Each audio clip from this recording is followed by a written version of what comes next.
Au nom du Père et du Fils et du Saint-Esprit, ainsi soit-il. Cher Monsieur le curé, merci pour votre accueil.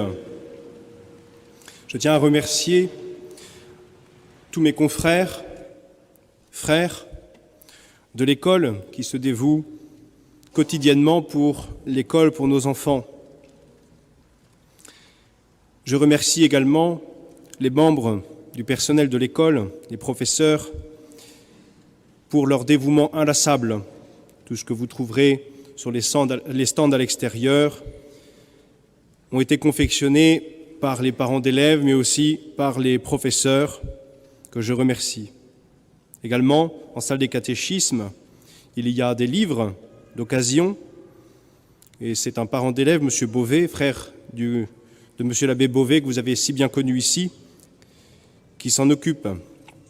Enfin, je voudrais vous remercier, chers fidèles, pour votre soutien, pour vos prières. Les écoles catholiques aujourd'hui sont un peu dans la tourmente et nous avons besoin de vos prières, également de votre soutien. Et nous vous remercions pour toute votre aide généreuse. Cette année, notre école compte à peu près 190 élèves, un peu plus. L'an prochain, nous serons plus de 222 à peu près. Et nous avons une chapelle qui contient 80 places. Nous devons donc construire une chapelle, tout est prêt. Il ne manque plus que les finances. Nous confions cela à Saint-Joseph. Aujourd'hui, nous fêtons le mystère de la Sainte Trinité. Également, nous fêtons Sainte Jeanne d'Arc. Nous voyons que le mystère de la Sainte Trinité, c'est le mystère par excellence. C'est le premier mystère. C'est la source de tous les autres mystères. Avant que le monde ne fût créé, Dieu existait depuis toujours. La Sainte Trinité, Père, Fils et Saint-Esprit. Et ces trois personnes ont entre elles un amour de charité si intense et si parfait qu'ils n'ont besoin de rien d'autre. Ils se suffisent, ils sont. Dieu est l'être infiniment parfait, infiniment bon. Et de toute éternité, et pour toute l'éternité, il se suffit à lui-même. Il n'a besoin de personne, ce qui nous remet à notre place de créature. Car Dieu est si bon qu'il a voulu partager avec d'autres créatures, d'autres êtres, son amour débordant. Il a voulu le verser dans d'autres cœurs. Et c'est pour ça qu'il a créé les anges et qu'il a créé les hommes. Et la faute ne fait que manifester le très grand amour de Dieu. Il ne s'agit pas d'un simple amour, il s'agit d'un amour infini. Après le péché, cet amour infini prend une couleur particulière qui s'appelle la miséricorde. Le bon Dieu avait tout donné. Cela ne suffit pas. Maintenant, il pardonne. Il pardonne à cette créature qu'il a offensée. Tout devrait concourir à cette gloire de la Sainte Trinité. Au ciel, tout le monde l'a compris. Au ciel, les anges, les saints chantent la gloire de la Sainte Trinité. Sanctus, sanctus, sanctus.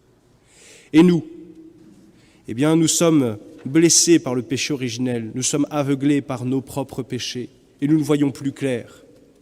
Pourtant, si nous prenons le temps de nous mettre à genoux au pied de la croix, au pied du Saint-Sacrement, tout reprend sa place.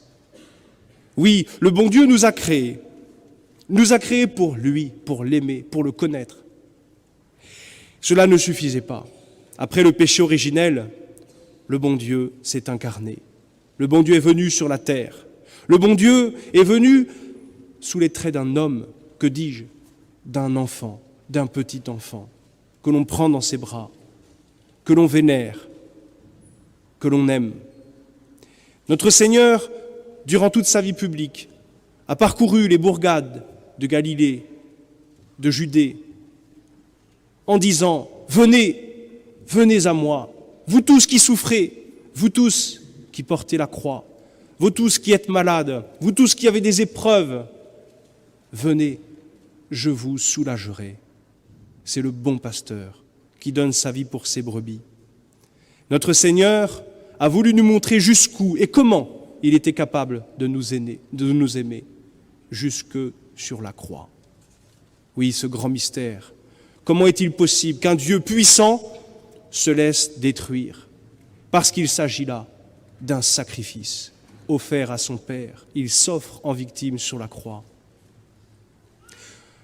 Et avant de partir, il fonde son Église, il nous donne les sacrements, et particulièrement la Sainte Communion, pour être avec nous, nous l'avons entendu dans l'Évangile, jusqu'à la fin des temps. Lorsque nous venons à la table sainte, nous venons chercher Dieu. Non, c'est Dieu qui nous amène par sa grâce et qui se donne à nous. Mystère d'un Dieu qui aime tellement les hommes. Et que reçoit-il en retour? Il l'a dit à Paray-le-Monial, « Voici ce cœur qui a tant aimé les hommes et qui n'en reçoit en retour que des ingratitudes. » Le monde d'aujourd'hui ne sait plus où il va parce qu'il a perdu le sens de Dieu. Il ne sait plus qui est Dieu. Il a évacué Dieu, il l'a oublié, il l'a renié, il le blasphème. Alors ce monde, plus il s'éloigne de Dieu, plus il se rapproche de l'enfer. Le bon Dieu, lorsqu'on l'enlève de l'équation, on ne peut plus la résoudre.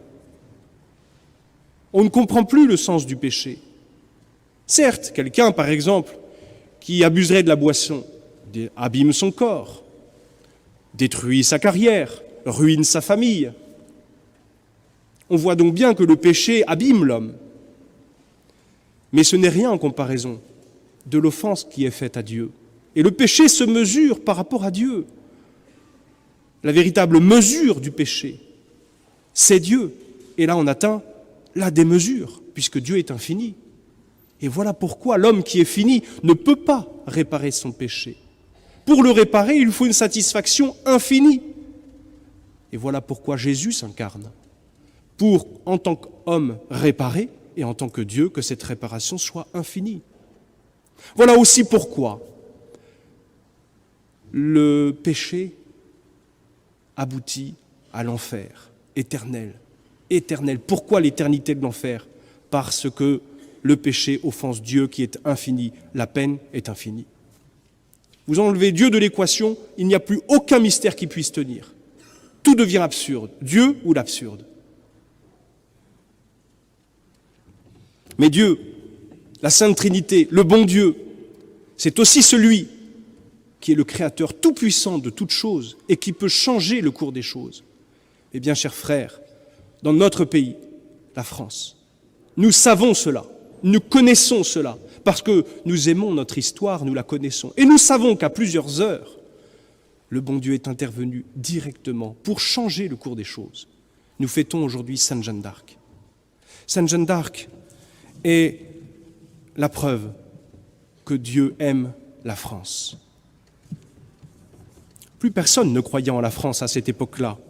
La France semblait mourir. L'autorité indécise ne croyait plus à son identité, à sa fonction, à sa mission. La France était envahie par l'ennemi. Les grands, les puissants de ce monde la trahissaient. On les appelait les Français reniés. Et ils se partageaient les dépouilles d'un empire qui disparaît. Tout avait été essayé. La politique, la diplomatie, les arrangements financiers, rien n'y faisait. La France mourait. Nous étions en train de perdre notre langue, notre culture, notre histoire, notre religion. La France mourait. Il ne restait plus qu'une seule solution. Non pas tourner les regards vers la droite et la gauche ou vers en bas, mais vers le ciel. Et le peuple de France s'est mis à genoux, à prier le Tout-Puissant, le Christ, roi des Francs, et sa Sainte Mère, qui a toujours aimé la France d'un amour particulier.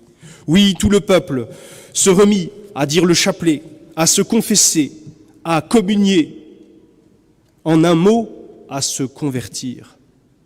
Devant tant de prières et tant de larmes, le ciel fut touché.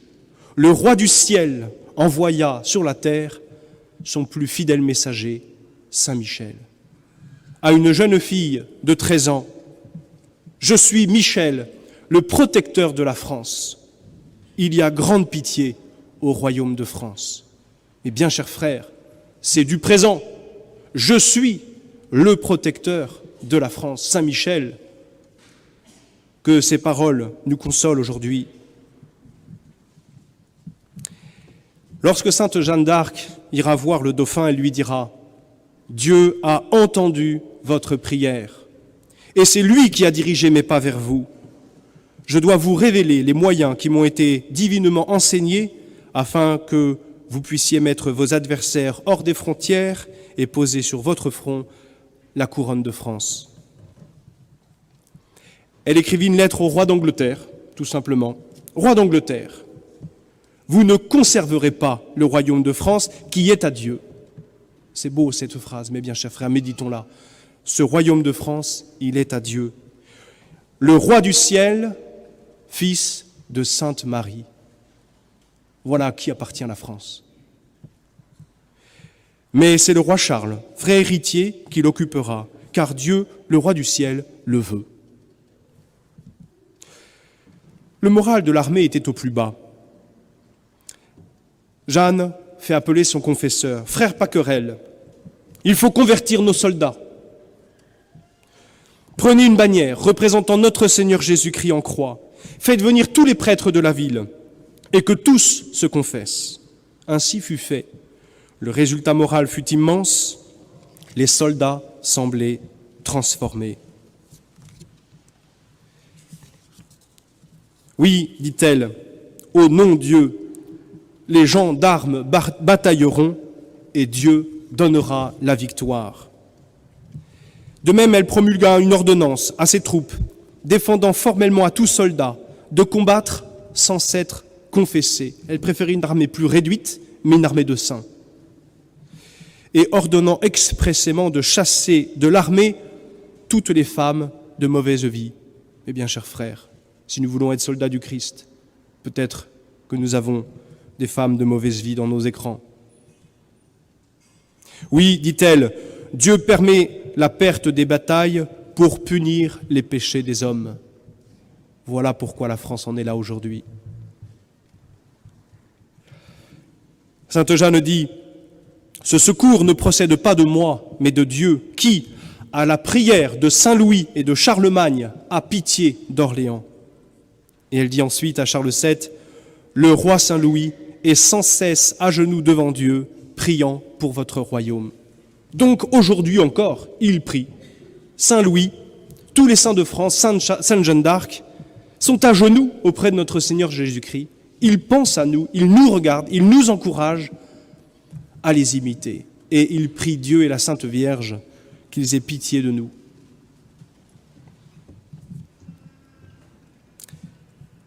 Sainte Jeanne d'Arc alla de victoire en victoire. Elle commença par triompher par la gloire. Le siège d'Orléans fut levé. Elle amena le roi à se faire sacrer à Reims. Ensuite, comme notre Seigneur, il fallait souffrir la passion. Car depuis le calvaire, il y a une grande loi.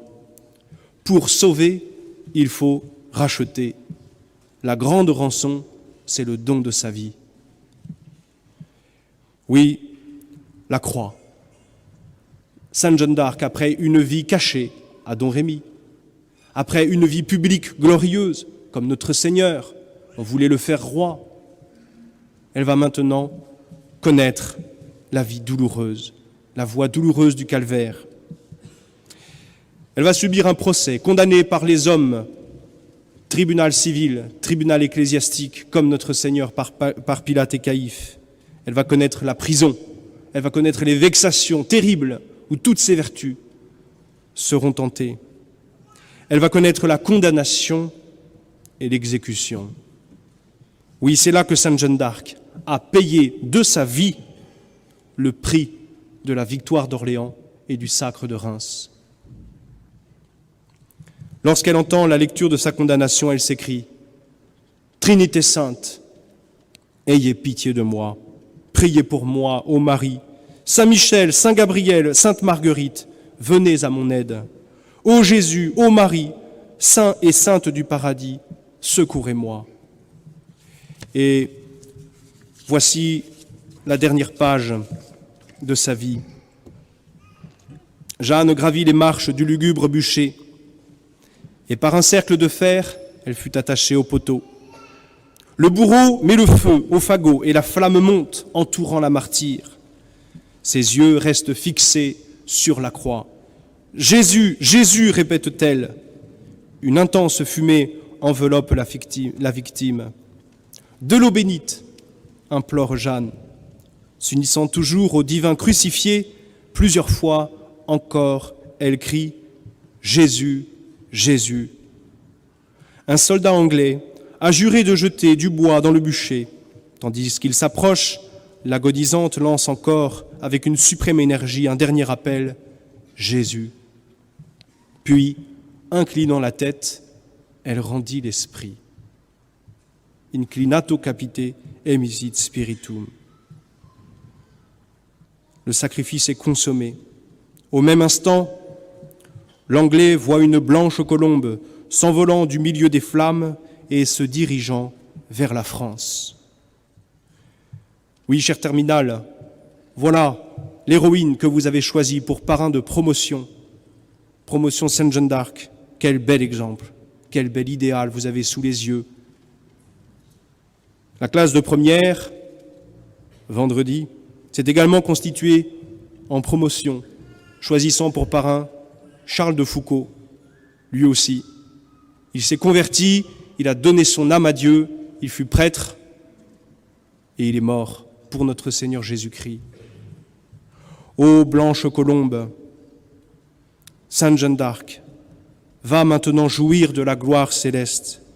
Continue avec Saint Michel, Sainte Catherine et Sainte Marguerite à protéger la France, le royaume du Christ, et obtiens de notre roi immortel que notre patrie demeure la nation très chrétienne. Sainte Jeanne d'Arc, Saint Louis, sauvez la France.